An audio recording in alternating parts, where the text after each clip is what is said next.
Hello, ladies, gentlemen, and whatever else you want to call yourself, I don't care. Today, things are going to be a little bit different. We have someone to interview. Doku will be doing the interview, and quite simply, it could get interesting. We actually have an author who sometimes claims he's a vampire, but he's not willing to admit it that much. Doku, all yours. All right. So first things first, Tyler, you want to tell us a little bit about yourself? Yeah, sure. Um, I the real inspiration for this book was I graduated from George Mason as a rec therapist in Parks and Recreation, and then the first job I got was in neurology. It was to rehabilitate people's brains essentially when they got, traumatic brain injuries. I also treated people with dementia, Alzheimer's, insomnia, depression, anxiety, and ADHD. So through this job, I learned a lot about neurology, growing neurons, and how exactly to grow neurons through proper habits. And because, you have to have healthy habits to heal your brain, I learned all about how each individual can create these habits and create these lifestyles that are healthy for them, and not only that are healthy for them, but the lifestyles that they actually want. So that, I guess, is the inspiration for the book. It's what really kind of set me on the path of understanding, how to become who you want to be. So yeah, I think that's a proper intro. So was there like any one particular event that like led you to want to write a book about this, or like was it a Well, culmination of things? yeah, I mean, as I was treating patients, uh, I noticed like, whoa, I'm actually pretty good at this. And this works every single time I apply these strategies, it works. So if it works for everyone, why not write it down, what I've learned, so that people can read this and they don't have to, come into this. I mean, technically it was a doctor's office, but, they can read this book instead and develop these habits, um, to basically understand themselves and to create themselves into who they want to be. If you want to be more athletic, you want to be a better conversationalist. I mean, it's all within our power. So that as long as we put in the work and have the discipline necessary to create these habits and therefore create new neurons in our bodies, which, I mean, neurons do everything, the central nervous system, the brain and the spine, and then the peripheral nervous system goes out to, the extremities. And if you have full control over your nervous system, you can do whatever you want. So, yeah. So you mentioned that you saw certain things that work. The other question I would have is like, what have you noticed? Like, what doesn't work? Like, what would you advise like people not to do? Like, what's a common misconception?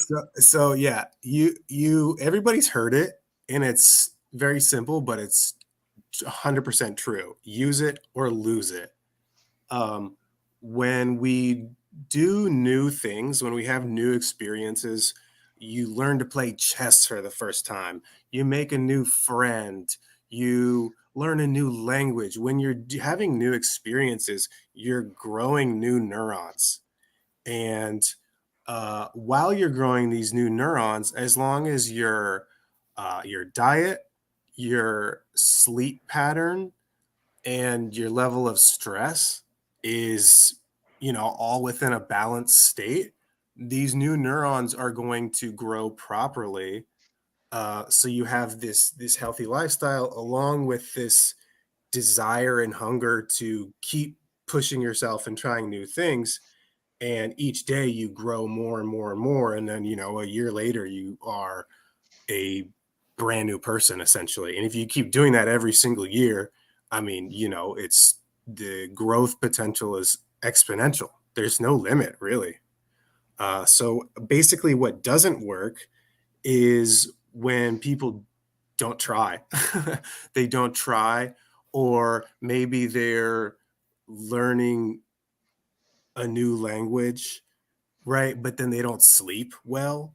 So you're not going to grow the neurological connections. You're not going to grow them as strongly if you're not sleeping properly, right? So as long as you're healthy and you are doing new things, you can do whatever you want, I think. So someone in the chat said to mention to you, repetition strengthens neural connections. Yep, that's true. That's true. Yeah, practice. You keep doing it. I mean, you're playing the piano. I think we've all at some point tried an instrument, right? And if you're learning a new piece of music, the more you practice it, the better you're going to get at it. And that's because you're strengthening those neurological connections, right? So there's really two factors here. You can build new neurological connections. And do you know what a neuron looks like? It's got those the kind of like tentacle like things that branch out from it, and then they can connect with other neurons, right? Yeah. So what you can do is you can create new connections, and then you can also bolster or strengthen current connections. Homunculus.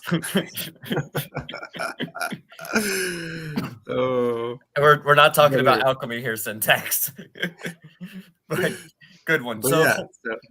yeah, So what's kind of, before I ask you like really like what your book is really like about in detail, like what's your elevator pitch? Like you just met someone, like I know nothing about you, I know nothing about the book. Like pitch it to me, sell it to me. essentially, are you who you want to be? Are you exactly where you want to be? That's what I guess I would ask that. And what would be your answer? I think most people are actually in some way, shape, or form kind of desiring to be. I mean, I don't know anybody that desires to be worse than who they are. I think we're all striving to be a better person tomorrow than we are today. Exactly. We can all become better. We can all grow. The growth process is never ending. It's forever, right? You just every day you become better and better and better. And so the first part of the book is to teach people how to there's three parts: the mind, body, and the soul. And it teaches people about the mind, the body, and the soul, and how to strengthen each of those aspects in our lives. And so then once we strengthen each of those, basically every day you touch on each of those three aspects, and you can keep growing and growing and growing. And then the second part of the book talks about this balance, this equilibrium, this theory of equilibrium, and that what exactly is that theory of equilibrium. And that is more of the metaphysical realm. So there's two parts, right? The physical, tangible aspects of life and how to grow. And that's more of like science based. And then the second part touches on the metaphysical realm, which is more spiritual and what exactly is this balance that we all exist, or sometimes we don't exist inside.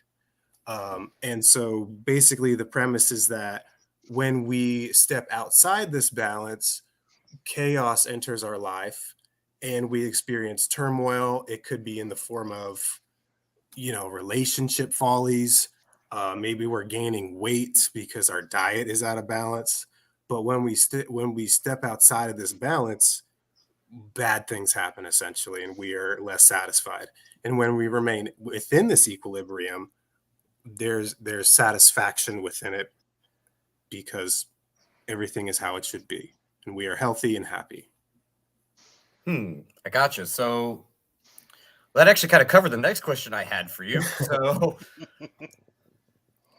in that case, so did you decide to go with self-publishing or did you go through a traditional publishing house? I published it on Amazon. So I self-published. It's it's just the easiest way to do it, really. Yeah, no, I tend to agree. I know a lot of people who would rather self-publish than go through a publishing house, but I'm curious as to just like, was there like a particular reason why you decided to go self-publishing, or was it really just that was the easier way to do it? Mainly it was easier. That's my main reason. I had been working on this for about a year and a half. To be honest, I was kind of done with it. I was like, all right, this idea is out. I need to publish this. I need to get it out so I can work on other things. It was done. It was good enough. And if anyone ever is a writer who's listening to this, you can always make it better. It will never be perfect. So you just write what you want to write, get the idea out there, and then edit it and make sure it's understandable and grammatically correct, and then you publish it. And so that's what I did. Oh, and the title, by the way, is Find Your Balance: The Gift of Equilibrium. And so, yeah, why? What is that gift? Kind of what the premise is. Y'all will have to read it. So what? Just out of curiosity, what are like some aspects that you talk about in the book that you apply to like your life, like just everyday stuff? Yeah, so I'm learning the piano right now. Whenever I try and play the piano every day for 15 minutes, right? Um, it builds new neurological connections. And that then allows, when you build these new neurological connections, you don't only use them for what you built them for, you can use them for other aspects too. For example, children who know two languages from birth are more creative and more able to think outside the box and come up with creative solutions than children who only speak one language. So they automatically have an advantage as far as critical thinking goes when they know those two languages. So yeah, I try and learn something new every single day. I challenge my mind, my body, and my soul every single day, at least once in those three categories. And that seems, it's really, I mean, you really only dedicate like 15, 20, 30 minutes to each category. And that's enough to grow and achieve satisfaction. I mean, that's what it's all about, right? Is to be satisfied, to be content. We all want to be happy. And how do we get there? Well, you grow, you keep growing, basically. So is there, since you've already published the book, is there anything that you thought like you didn't touch on enough, or like if you had to follow up, like would you write something else, like, or do you feel like maybe you missed something or didn't explain it well enough? Like, is there any, what would you go back and change? There's one chapter on the superego, the ego, and the id, and it's such a complex thing. It's such a complex topic that, I mean, I feel like I could write a whole book about it, but I tried to keep it understandable, um, so that the average reader can read this and understand it and really get it and then apply it to their life. Um, but I think I could have made that chapter a little more detailed, probably. Yeah. So Batman said to say to you, tell the guests this: I learned to draw, and it used to be a big hobby of mine. And since then, I look at people with a view as to how I could draw them. Interesting. Yeah, it changes how you think, right? Your habits essentially become who you are. And so it's about developing these habits, because if you can develop whatever habit you want and get rid of whatever habit you want, you can become whoever you want. It's like a superpower. It's amazing. I can't really disagree with that. I mean, it's very, very straightforward. Yeah. So just to check, what you're saying, Doku, is we should actually get you singing on here more often. That way you'd get really good at singing. Thank you for volunteering to do that, Doku. That was very nice of you. I don't know why you so desperately want to torture our audience. Hi, have we met? Well, I know you're not going to let me forget that I already said I would do it again. I'm just not going to say when. I'll do it when I'm good and drunk. No problem. There you go. Yeah, you can strengthen your vocal cords. Practice makes perfect, Doku. See, we're only trying to help you, Doku. We're just trying to be nice friends to you. We'd never do this to actually try and harm you. Just boost your internal self That's all, mate. Honestly. Do you believe any of this that I'm saying, by the way?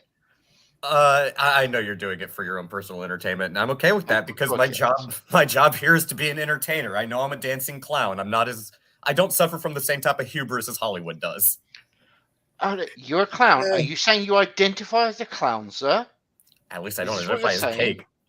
Oh, that's all right then. Oh, It's okay speaking of if which, you're a this cake. this kind of actually ties into what Tyler's book is about. Would you like to tell him about cake, Jensen? What is this? First of all, sir, are you sitting down? Yeah, I'm sitting. Okay, you may want to brace yourself for this one. As you know, lately there has been a large collection of genders created for use. I assume you, of course, know about this. Yeah. Well, a new one has been created, and when I tell you what it is, you're going to think I'm joking. But if you would like, I am more than happy to send you the link that explains it to you. I've sent it to Doku, and it's quite possible he still has it. Now, are you ready for this, sir? I believe I am. Yeah. You're not. You're not. The gender that has been created is cake. Like chocolate cake? Well, they believe that they're what was it, like light and fluffy, I believe was the term that was used, Jensen. Light, warm, and fluffy. Yeah, And Tyler. they have layers. Don't forget layers. That's Oh, important. yes. Yeah, layers. Tyler, are you feeling light, warm, and fluffy today? I feel light. I don't feel warm or fluffy. So you identify as icing today, then? That's Or me. maybe whipped cream? That's me. Icing. No, the thing is, I know that that does sound like we're joking, and honestly, I wish we Man. were, but we're not. This is genuinely a thing. In fact, Doku, if you don't mind, at some point, do send him the link that I gave you because, well, if we have to suffer it, we think everyone should. Yeah, I do still have it. I'll drop it to your DM, Tyler. All right. I used to try and keep up with this stuff, but I mean, lately it's gotten so ridiculous that I'm like, all right, just focus on other things. It's too much. It's like, unless you're just looking for something to kind of laugh at, like there's not really a point anymore because it changes like every day. It's like why do I even try? Like Yeah, what there is is no point. Yeah. There's no What point. do I It's even just do it's a with this waste of time. information? You just laugh, I suppose. That's really it. There's nothing else to do with this info.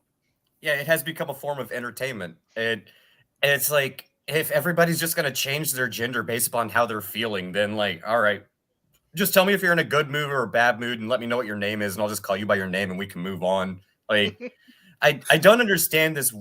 So I know we've kind of derailed, but unfortunately, I don't really like have any more questions for you in regard to your book. So I guess if you want to like segue into this topic. Yeah, it's fine. I didn't really want to talk about it too much because, I mean, read it. I don't want to give it all away. I like that. I like that pitch. Just like read it. Yeah. Look, it's not that long. It costs $2.99, and I promise you, it is well worth that price. You will definitely learn some things.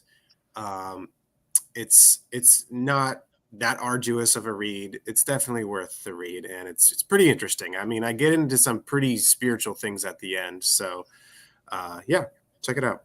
Okay, well, I think you should chill it. So tell people the name and tell people where they can get this. Yeah, so you go on Amazon Kindle, and the name is called Find Your Balance, The Gift of Equilibrium. And it is a gift. Equilibrium is a gift, and I explain why in the book, and that's all I'll say. Okay. Yeah. Gotcha. So I'm kind of curious. We've talked about this a little bit before. I know I've definitely talked about it with Jensen on the show, but I'd like to get just your take.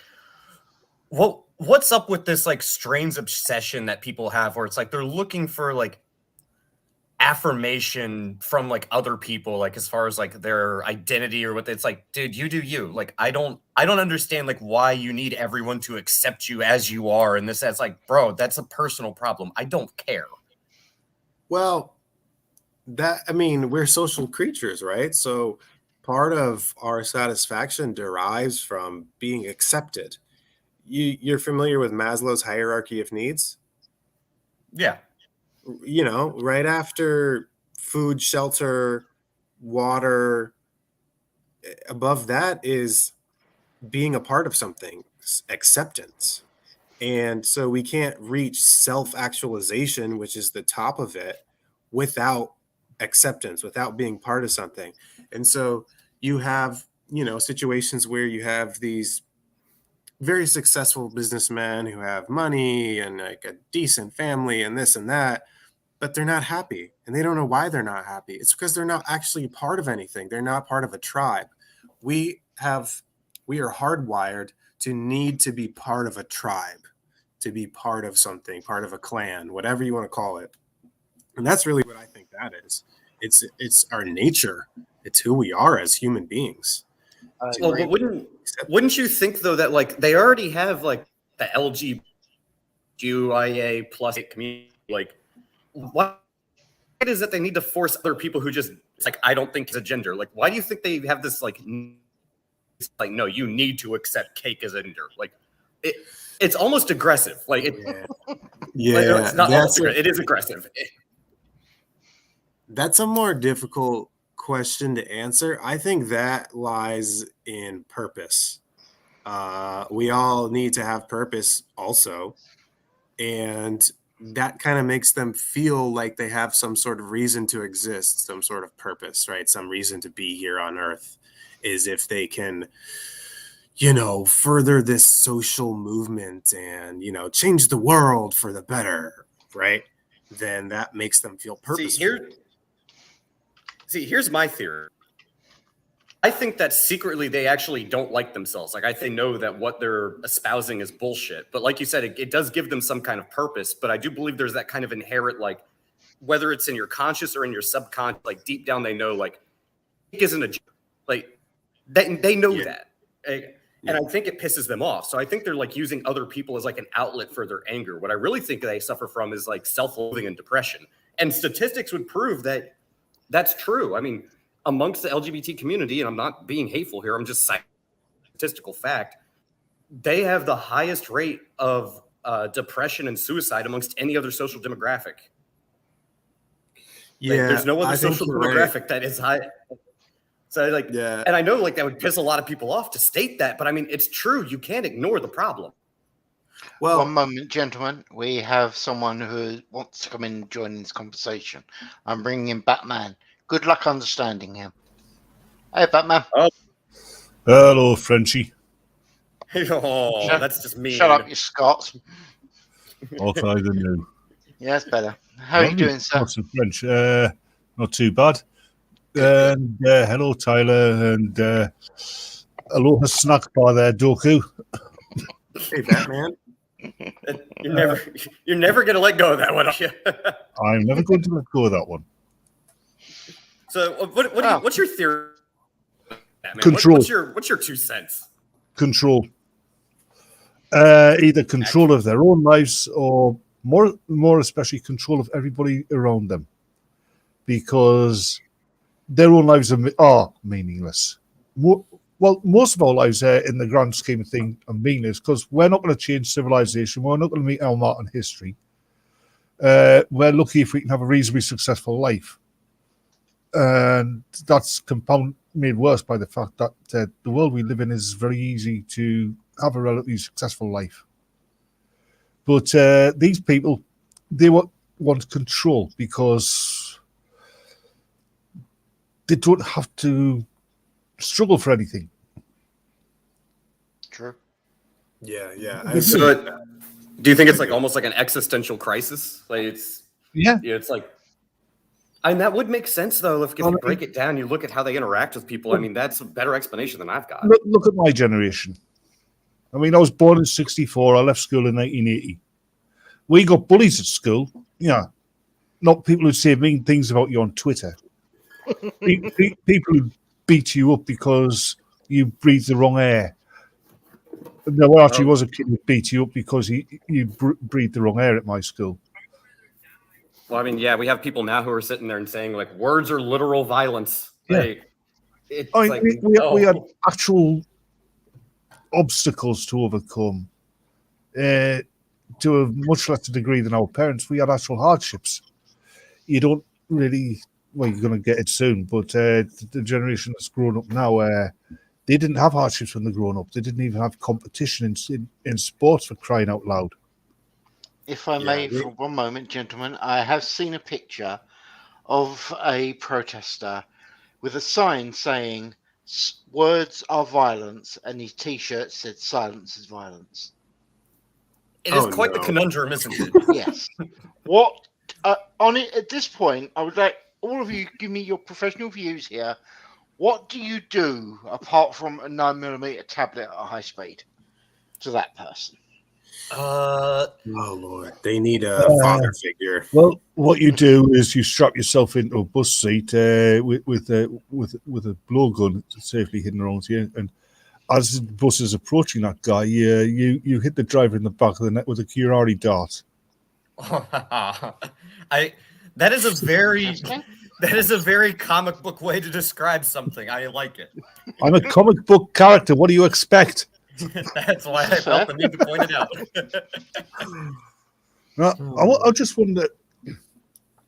I was talking to Jensen and Nonads about this the other day, but Cro-Magnons were the first modern humans, right? Anatomically and mentally modern human beings, right? Yes. Same brain structure and everything, but they were bigger than us.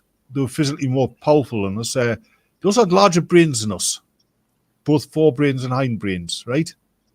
Okay. And a lot of what we see in modern humans is what we see in domesticated animals. So I wonder if a lot of what we see in our behavior nowadays comes from being domestic animals. So we have literally self-domesticated ourselves, is what you're saying.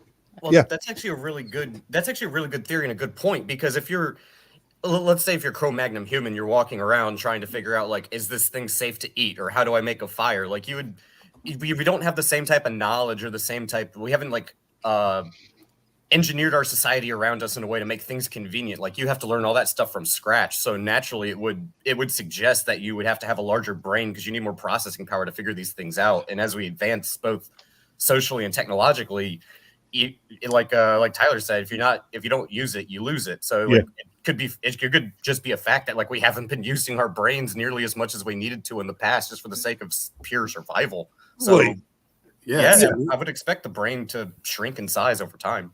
It's a new era. You have to deliberately challenge yourself, or you'll become, a slop brain. Another thing I've heard is holding a sign saying "Words are violence" with a shirt saying "Silence is violence." Another thing I've heard from different sources on YouTube and articles is the average IQ around the world is dropping. Has been dropping for the past 4 or 5 decades. Yeah, isn't like the average IQ now around like 100 to 120? Oh, it's not even that high.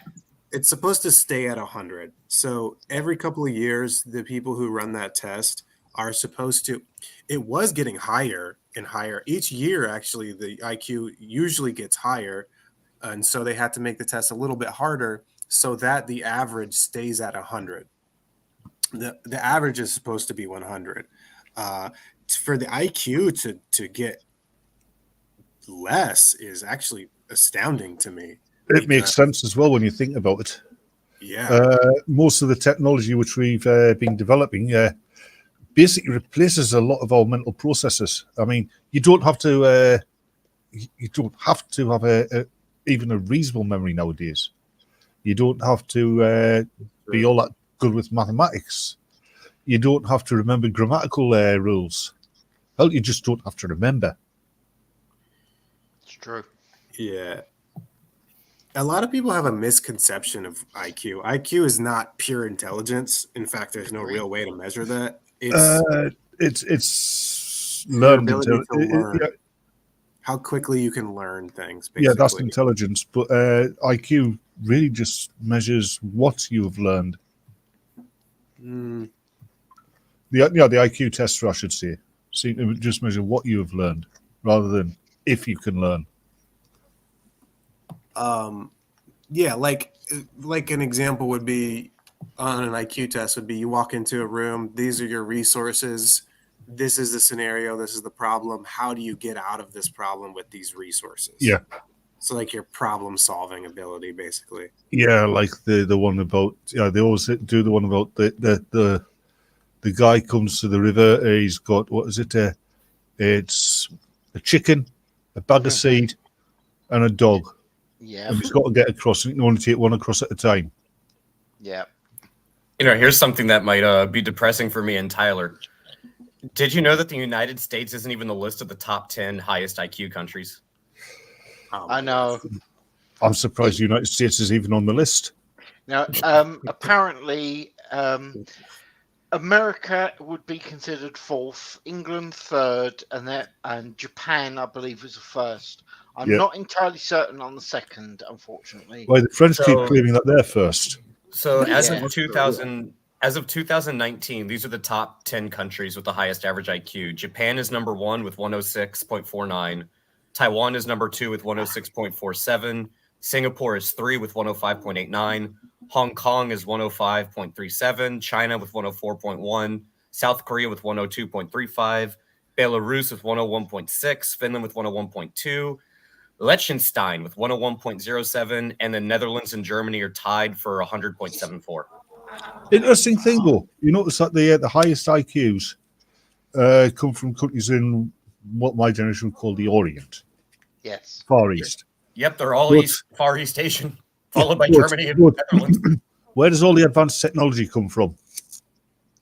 It's Who true. invents all the advanced technology and has done since time immemorial, in fact, when you look at it? I mean, the Far West. East.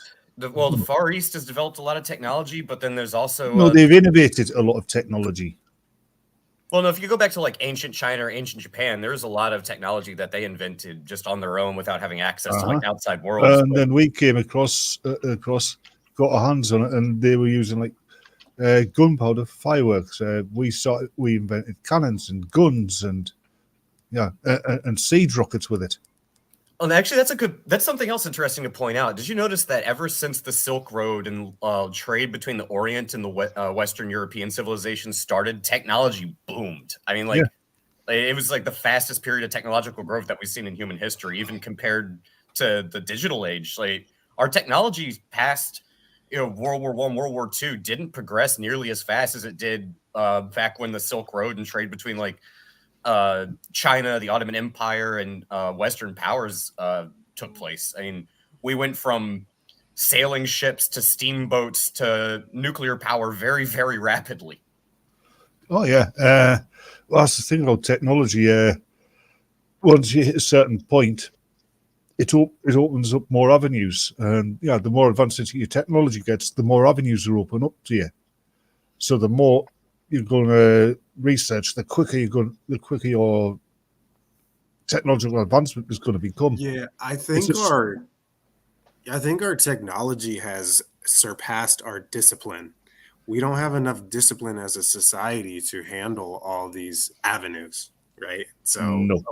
a lot of people are going down the wrong paths with this new technology because they don't have enough willpower to stop scrolling through TikTok and go, make a reasonable meal or go exercise. Looking at you, Jensen. Yeah, that's right, because I'm so big. Yes, sure. I constantly I hate to bring up Temple again, but he did make a really good point that you can go to a lot of people, especially in cities where you would expect like you have access to pretty much every resource you could possibly want in any Western city that isn't Detroit or Chicago. But joke aside, you look at these people who live in these cities and you think like they should be astronomically smarter than people who have to just work to just put I food on the would table disagree. because they got a farm, but like they don't even know where food comes from. They don't understand like, Oh well, yeah, if you can't afford gas, then just I don't know, like buy an electric car, or like if you don't have food, just go to the grocery store and buy more food. Like they have no idea about just like the basics of how a society works. Like they're where does bacon come from? The Hmm. supermarket. Where does it come from before the supermarket? The bacon factory. Yep. I've actually heard kids say that. I would actually like to make one opinion on something Doku's been saying there. Are you ready, Doku? oh boy, what you got? Doku loves Tim Paul. Doku loves Tim Paul. Paul. All yours. Actually, I've got a comment to say on what Doku just said there. Yes? If you don't like bringing Doku up, don't eat him. That's fair, actually. I Fair accept enough. Fair enough. But no, it is kind of wild though. Like you can talk to like some of these people in inner cities with like college degrees, and it's like they don't even understand like how a basic supply chain works. It's like steak comes from cows. Like and, like how do you not realize this? Doku, thing about universities, people in universities who get to universities, especially more modern universities, it's not that they're intelligent and knowledgeable. It's that they're very good at passing examinations.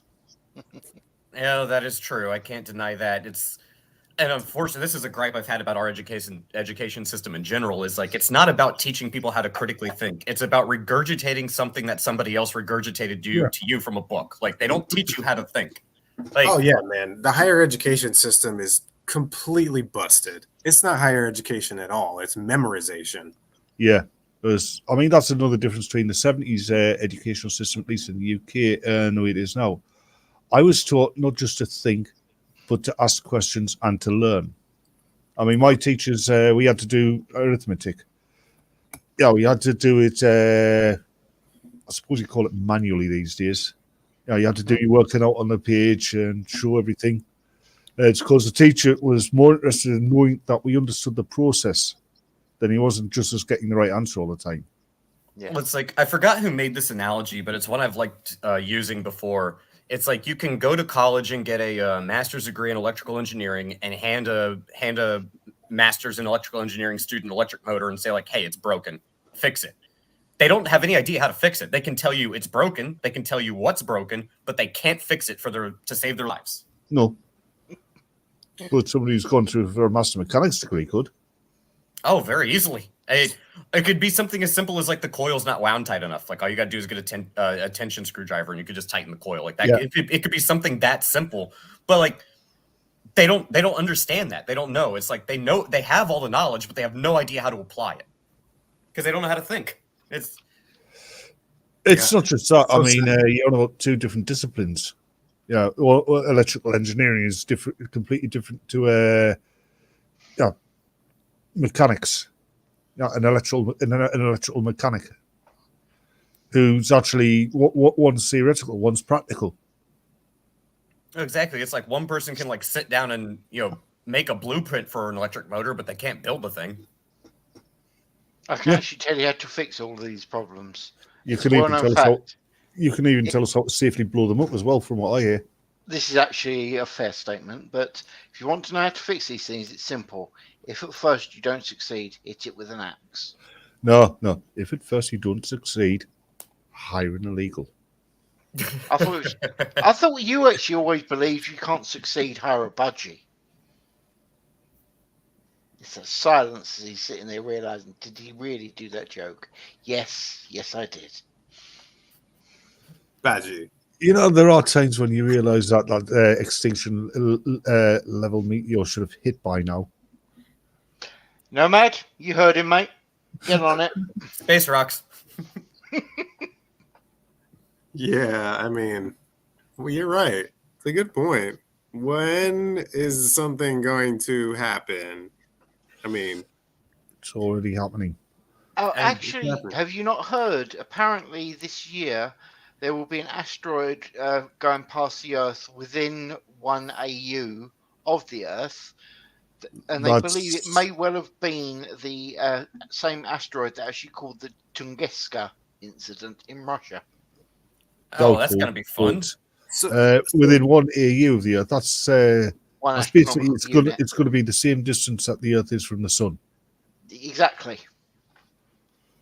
That's ridiculously safe. Yes, but all it would take is to be caught, have its gravity altered by some of the planets it may or may not go past, Trajectory. and life could get really, really exciting for somebody on the planet. Really, really exciting. Really, really briefly. Exactly. Actually, a couple of years ago, wasn't there an asteroid that passed within like 100,000 miles of the Earth's upper atmosphere? Yes. I think so. Yeah. I think it would have been more fun if there was an asteroid pass within 3 feet of Moscow. That would have been fun. Well, we wouldn't be dealing with a lot of the shit we are now, but also this would be very bad for a lot of U.S. politicians' money laundering. I mean, charitable investments. And blaming and places to put blame. And speaking of blaming Russia, I'm surprised they haven't blamed the baby formula shortage on Putin yet. Not yet.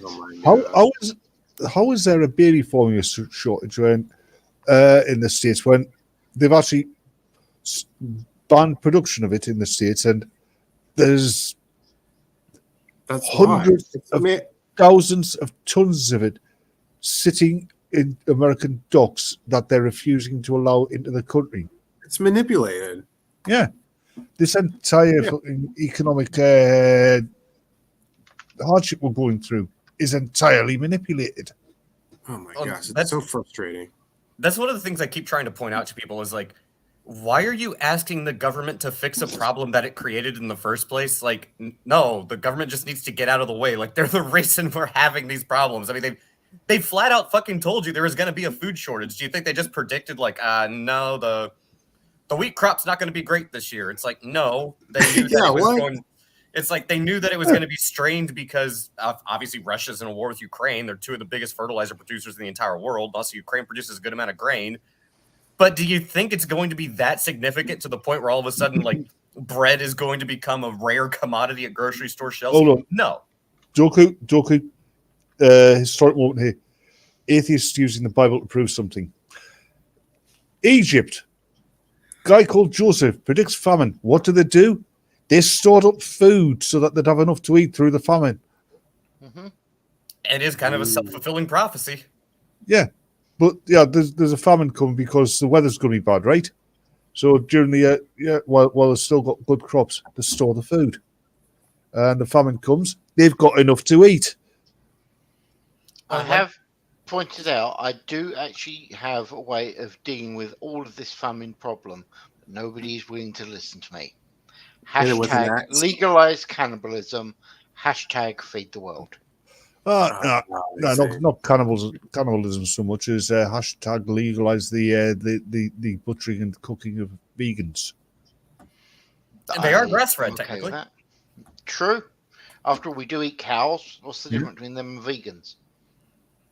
Although it is kind of funny. Another thing I like pointing out, all these people freaking out about Elon Musk buying Twitter. It's like he could have took $40 billion and solved world hunger. It's like no, we just gave $40 billion to Ukraine. So why did the U.S. government solve world hunger? A, no, he couldn't. And B, he's a private individual. Why should he? Yep. Well, exactly. He's not under any obligation to take care of you. He's not Papa Elon. But if you had 200 billion to spare, you could not solve food hunger. It's more than just a matter of money alone. Yeah. There's more lessons to be learned, and people need to be self-sufficient. Yeah. Well, and that's the thing when NATO, was it NATO or UN? I think it was the UN that came out and said like Elon could solve world hunger with $40 billion. It's like, okay, where's the plan? If you guys have a plan to solve world hunger for $40 billion, I'd really like to see it. I think we all would. I would. I mean, I'd be very curious. I mean, $40 billion in the grand scheme of things doesn't sound like that much, considering the fact that the U.S. budget's over $1 trillion every single year. So I feel like if you guys have this grand master plan, I'm kind of surprised you haven't implemented it yet. You got plenty of money. Oh, they want other people to spend their money. It's almost like they don't have a plan. No, there's no way that our leaders would ever lie to us. That would never happen. What are you talking about? That's a conspiracy theory. You You're know, they'd really actually earning that say beard that. there, Doku. That's one thing that worries me about Doku is that oddly lumpy vest he likes to wear. It's just for breastfeeding my non-binary child. Why does it tick? That's how I know when I need to feed the child. It's a clock. That's just a Yeah. simple clock. Yeah, yes. They blow up so fast nowadays, don't You they? got milk pockets. Yes, let's call them that, shall we? Milk pockets. Same colour as milk. Technically, This yes. is true. They're a little bit harder, though. Yeah, well, you say it's harder, but it's really good to have as a chewing gum. It's wonderful when you show it to people by dropping it in the fire. They have an interesting reaction to it. I just have to heat it up so it liquefies, and I can feed it to people forcefully. Mhm. Yes. Oh my Ew, gosh. that's actually gross. I mean, I've chewed on that stuff. That's nasty. Bit chemically, if you want to know. You're an idiot, though. Well, hold on. Yes. What happened to mothers breastfeeding their children naturally? I'm sorry. What are mothers? Most, Are you suggesting you know what gender these people are? How dare you? well, most people Maybe this is seem the to have baseline an of the aversion to it. It's built into society as well. Mhm. But I can't, whenever anybody's on about women breastfeeding, I can't help remembering that sketch from not the 9 o'clock news. You've got Rowan Atkinson sitting there reading the paper, and Pamela Stevenson comes in with her left breast exposed, and something else. What? Yeah. What are you doing with your tit out? And she goes, "Oh my God, I've left a baby on the bus." I'm okay with that. But no, he's not wrong. And I mean, you get women who can't breastfeed, because that's where, what the hell was it? Wet nurses came in. But I think it's a a small mother's milk, percentage probably. a mother's milk, or even surprisingly higher than you'd think, Yeah. especially in the days of silicone implants. But a mother's milk, or even a wet nurse's milk, to a lesser extent, is far better for a child than baby formula or cow's milk, because especially the own mother's milk is genetically tailored to each child they have. Yeah, it's irreplaceable. Yeah. So I know this is going to be tinfoil hat time, but Syntax does bring up something that I would like to bring up. So Bill Gates invests in vaccines, specifically one for respiratory coronaviruses, and all of a sudden, several years later, we have a coronavirus outbreak. Bill Gates invests in a bunch of farmland and invests in artificial baby formula or lab-produced baby formula. Suddenly, we are having a food shortage and a baby formula shortage. Is anybody starting to notice a pattern? Like, is he just really good at predicting the next crisis? No, what it is that Star Trek Voyager 2 part was actually correct. Bill Gates found a time ship. Oh yeah. I mean, I'd actually prefer that explanation opposed to the alternative. Yeah, what's more realistic? Actually, I prefer the alternative, because otherwise that means Bill Gates has knowledge and technology from the future. Oh my gosh. Where Actually, does since the that's- Velcro came from? Yeah, that's actually a good point. I wouldn't trust Bill Gates with technology from 1,000 years in the future. We would be doomed if we're Really not already. speaking, I wouldn't trust Bill Gates with technology from 1,000 years in the past. This is also fair. I can't disagree there. A bow and arrow. It's far too high tech. I wouldn't trust Bill Gates with a sharp stick. You Have you notice seen how he moves? He's like the most unathletic person I've ever seen. honestly, he kind of reminds me of an orangutan when he walks. Yeah, it's weird, Like, right? I'm not joking. Like, look at find a video of Bill Gates like walking down the street, and then find a video of an orangutan walking. They look remarkably similar. You know what else is weird about him that I've noticed? He has the hips of a woman. Well, Yes. Does the woman know? That's the question. Apparently, she's keeping quiet because he's paying all her hospital bills. That explains a few things. But I have this fond fantasy about Bill Gates ever since he retired. He's sitting in front of his computer. It's got the blue screen of death on, right? and he's on the phone to some Generation Z person who's never actually heard of him, working at Microsoft Help Desk, who's giving him the runaround, and he's blue in the face, screaming. Are It's you a wonderful saying, thing.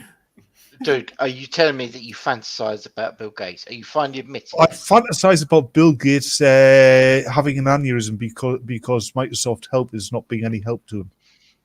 In all fairness, they That's do actually- lie that's about their funny. name, don't That they? is funny. To be fair, Bill Gates, like a lot of people who got very rich in the tech industry, a lot of the tech they produced, they ripped off from other people who never got any credit for it. This is true. Very true. Yeah. Unfortunately, gentlemen, we will be bringing this to an end here. Now, at this point, I would A, like to give everyone the last chance to say something, and B, give Tyler the opportunity to shill out his book once more. So we'll start with Batman. Do you have any final words you'd like to say, sir? Yeah, it's over. Go away. Don't you have homes to go to? Good choice. Doku, do you have anything you would like to say to the people? I second what Batman said. Okay. Tyler, do you have any words you would like to say first, sir? Yeah, find your balance. The Gift of Equilibrium. Go read it. Go learn something. You'll appreciate that you did. Okay. Well, I thoroughly support that, and I do agree, and people should look him up. Okay, ladies, gentlemen, whatever else you want to call yourself, thank you very much for coming and listening to our inane driveling. It's kind of funny, we hope. I'll see you all later. Goodbye, everyone. Yeah, go on, sod off.